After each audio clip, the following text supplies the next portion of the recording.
We're back, everyone. My sister Shoshana is going to lead us in the part 2 of the Book of Enoch study for this Shabbat, and she's going to be starting us off at chapter 82, and I'll let Sister Shoshana take it away.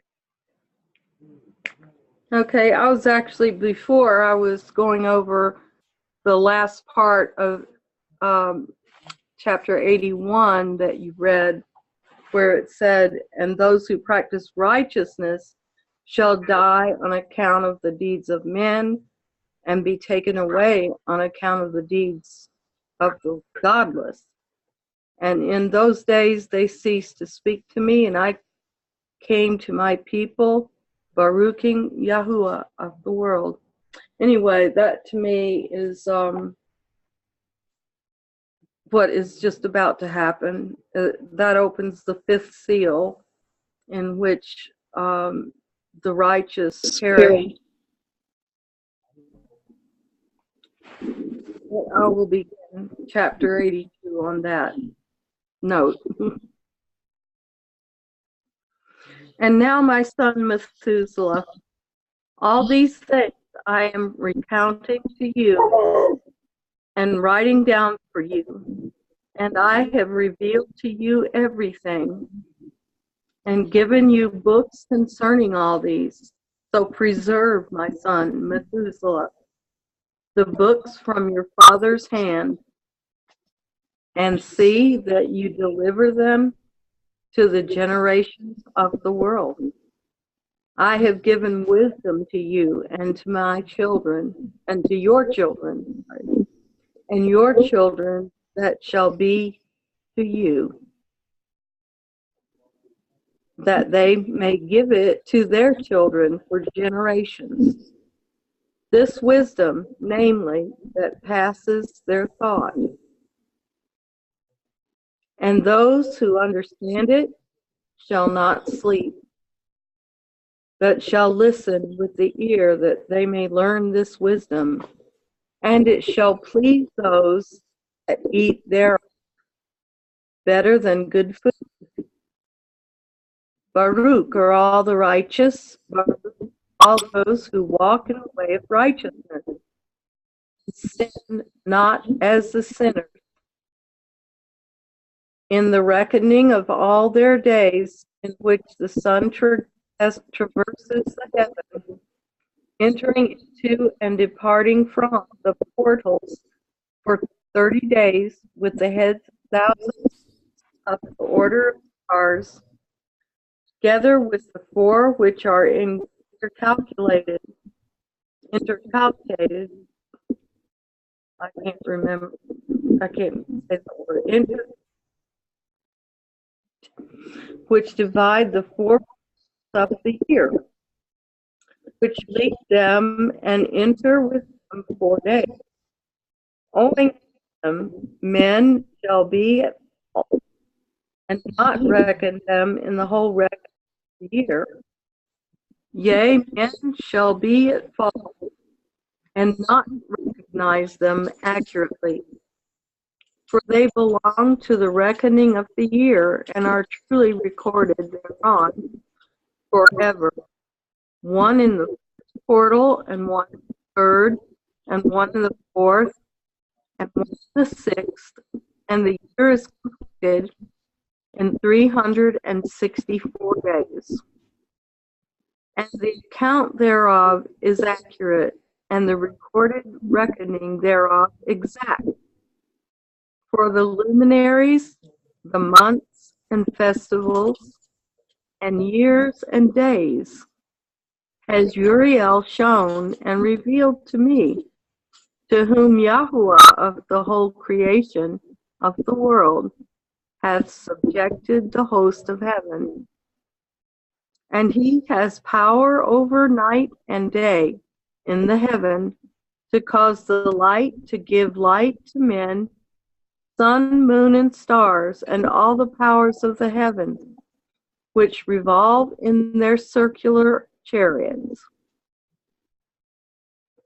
And these are the orders of the stars, which set in their places, and in their seasons, and festivals, and months, And these are the names of those who lead them, who watch that they enter at their times, in their orders, in their seasons, in their months, in their periods of dominion, and in their positions. There are 4 leaders who divide the 4 parts of the year enter first, and after them the 12 leaders of the orders who divide the months. And for the 360 days, there are heads over thousands who divide the days. And for the 4 intercalary days, there are the leaders which sunder the 4 parts of the year. And these heads over thousands are intercalated between leader and leader, each behind a station, but their leaders make the division. And these are the names of the leaders who divide the 4 parts of the year which are ordained. Milkiel, Helem Malak, and Mal Ajal, and Naral, and the names of those who lead them, Adnaral and Yasural, and Elamial. These 3 follow the leaders of the orders, and there is one that follows the 3 leaders of the orders, which follow those leaders of stations that divide the 4 parts of the year. In the beginning of the year, Malchayal rises first and rules, who is named Tamalmi, son, and all the days of his dominion, whilst he bears rule, are 91 days. And these are the signs of the days which are to be seen on earth in the days of his dominion: sweat and heat and calms, and all the trees bear fruit, leaves are produced on all the trees, and the harvest wheat and the rose flowers, and all the flowers which come forth in the field. But the trees of the winter season become withered. And these are the names of the leaders which are under them: Barpaal, Zalabsal, and another who is added, a head of 1,000, called Hiluyas. And the days of the dominion of this leader are at an end. The next leader after him is Hal-Allah, whom one names the shining sun, and all the days of his light are 90 days. And these are the signs of his days on the earth, flowing heat and dryness. And the trees ripen their fruits and produce all their fruits ripe and ready. And the sheep pair and become pregnant. And all the fruits of the earth are gathered in, and everything that is in the fields, and the winepress. These things take place in the days of his dominion. These are the names and the orders and the leaders of those heads of thousands: Da'iyal, Ka'al, and Ha'al. And the name of the head of 1,000, which is added to them, Aspha'al, and the days of his dominion are at an end. Boy, those names were a little confusing. So it looks like there are multiple suns and not just one that does the task of traveling from west to east and or east to west, sorry. Traveling from east to west across the sky, because there are 4 seasons. I guess that makes a difference. It divides the time by these 4 leaders. Yeah, it's very interesting. It makes me wonder if the sun is what we've been taught it is. Makes me wonder if what we know as the sun might be another Moloch, because it's the interesting names that these luminaries are given is very similar to the Watchers. And I just wonder if these luminaries are actually just that. They're, what Revelations chapter 1 describes as a star is a Moloch.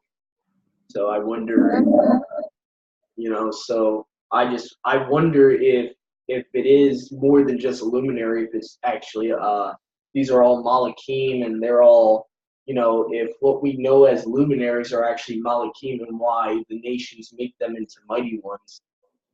And it makes me wonder about the moon. It makes me wonder, because supposedly when you see all these stars and all these constellations in the sky, and they're just moving around really quickly. And so it makes me wonder if what we've been taught is the sun and the moon is probably a lie also. Well, I believe that they're all living beings. According to this book, they are. And there are actually 4 leaders who divide the 4 parts of the year. And so there's not just one sun entity, there are 4 of them. Very interesting. Yeah, it's very interesting how the names that are given for them, one of them is very interesting, that it almost sounds like his name is literally Moloch. There's one that says in verse 13, and Moloch Yaal. So it's literally the name Moloch is actually in the title of, angel, the Hebrew word for angel is actually in his name. So it's kind of interesting that some of the names here are Malkial, Alamalek. So Milkial and Halmalak.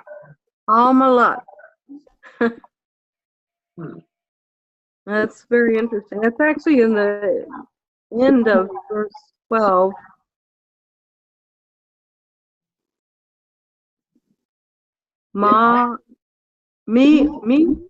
Milkial, Hal Amalek, and Mal Eyal, and Naral. it's very interesting, because Alamalek has has Allah in his name, and I wonder if the religion of Islam took part of this guy's name and made a deity out of it. Because it's kind of interesting that, at least in the Hallelujah Scriptures version, that one of the guy's names has the word Allah in it, like ALLA.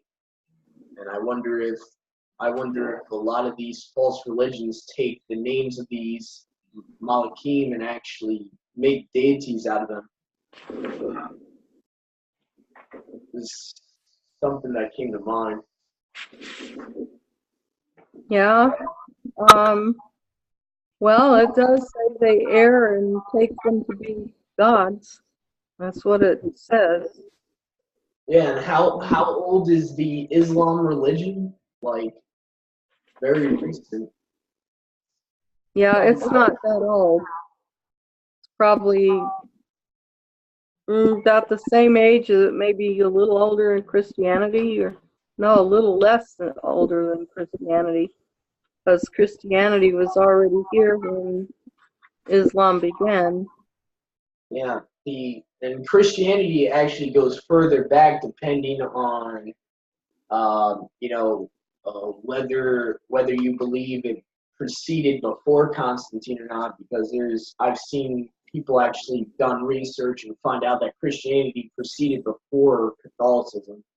Actually, it goes back to the Coptic Church, is rumored to be the first actual origin of Christianity. It goes all the way back to the Greek Coptic Church, and a lot of the Greek Orthodox, they claim to be the first original circus, and that Catholicism copied a lot of their stuff, like the whole baby baptism and all that. That actually came from Greek Orthodox, and so yeah, Islam's a lot newer, a lot younger than Christianity as a religion, and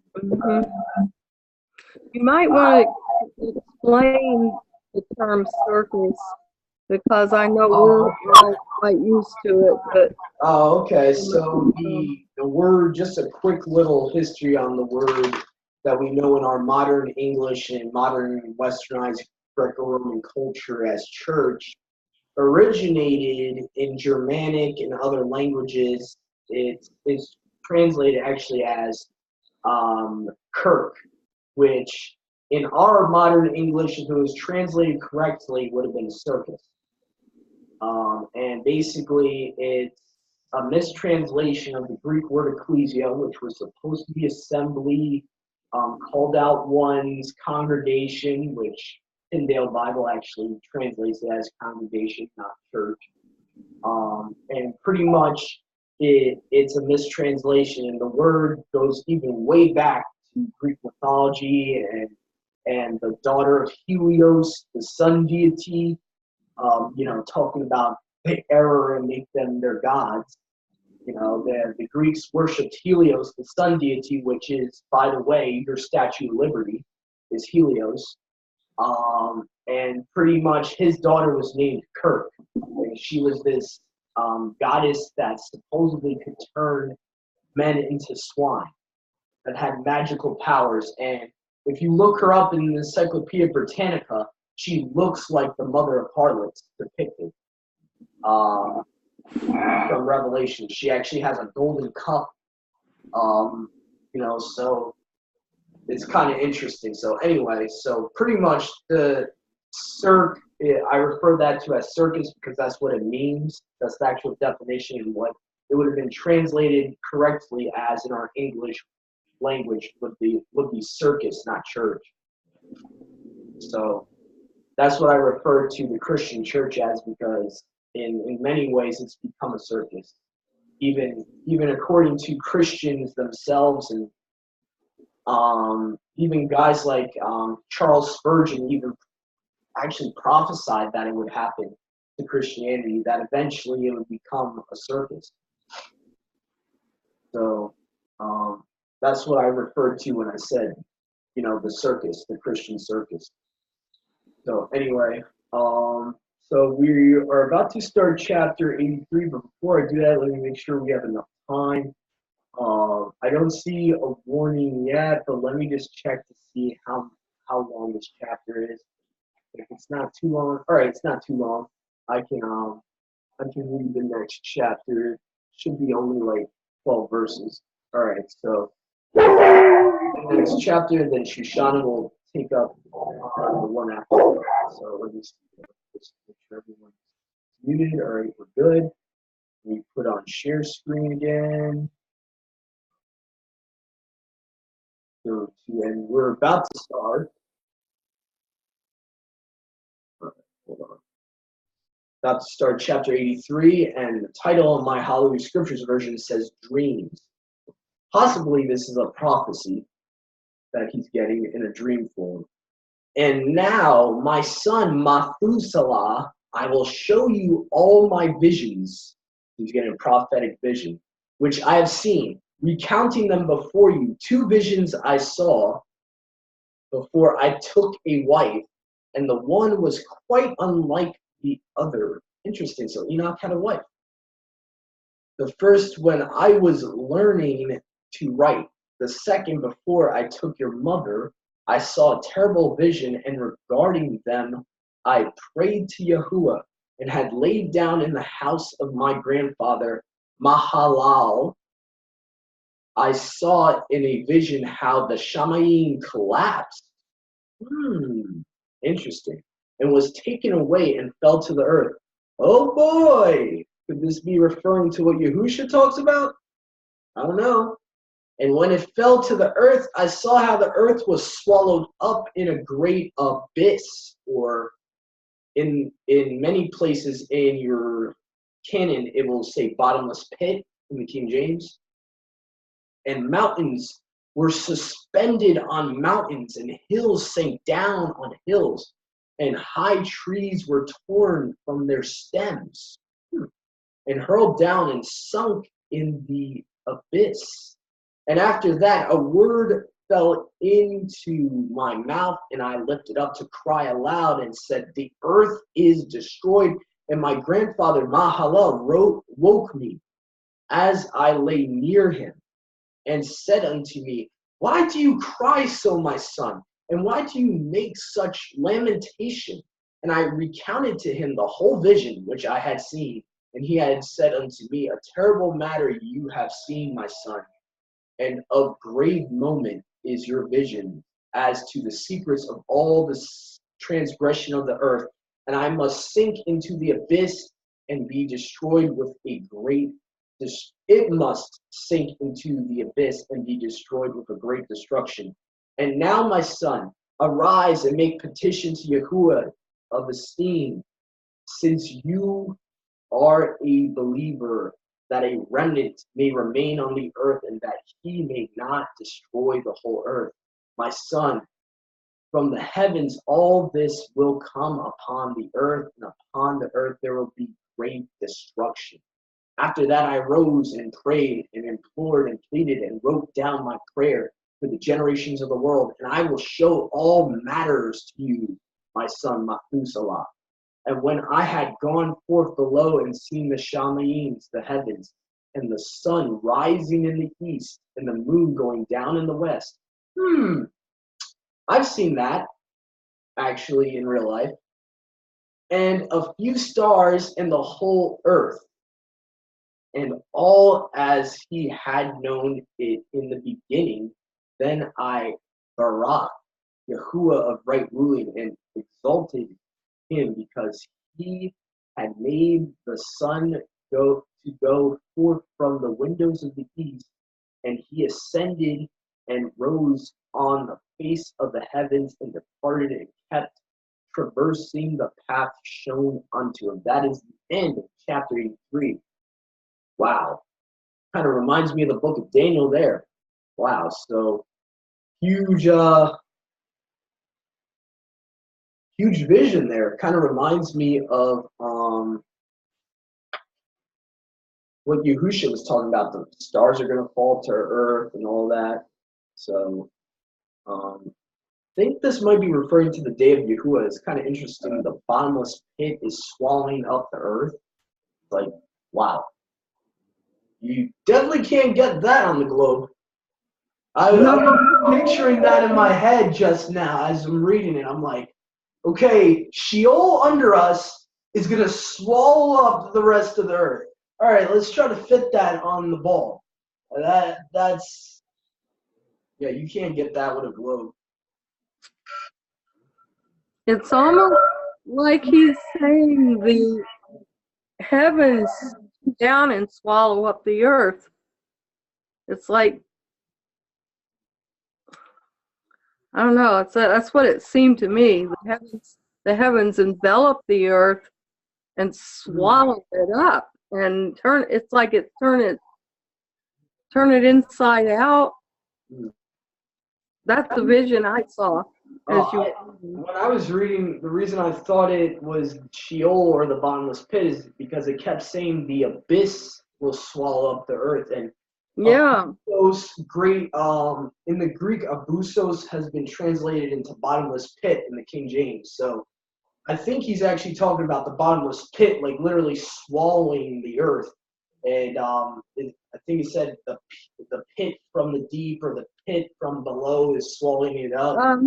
Listen to this one though, where it says, "I saw in a vision how the heaven collapsed and was borne off and fell to the earth."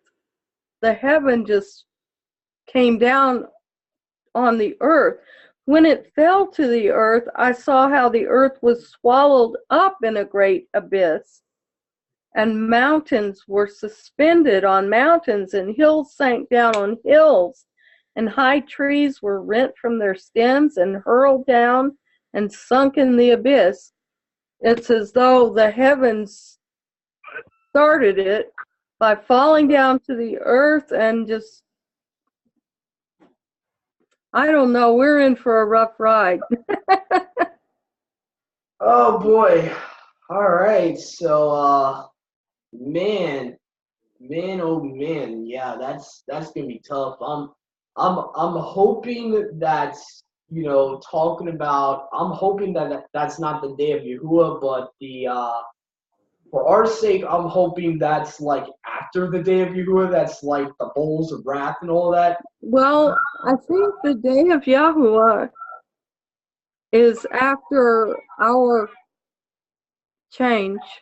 If we are the bride, we will be changed into spirit before the great day of Yahuah. Yeah, that's true, because the tribulation happens, and right after, right after the great tribulation ends, the resurrection comes. The only problem I have with that is when Yahushua says in Matthew 24, immediately after the tribulation of those days, the sun shall be darkened, the moon turned into blood. So those are the signs of the day of Yahuah. So according to Yahushua, the day of Yahuah is right after the tribulation. Mm-hmm.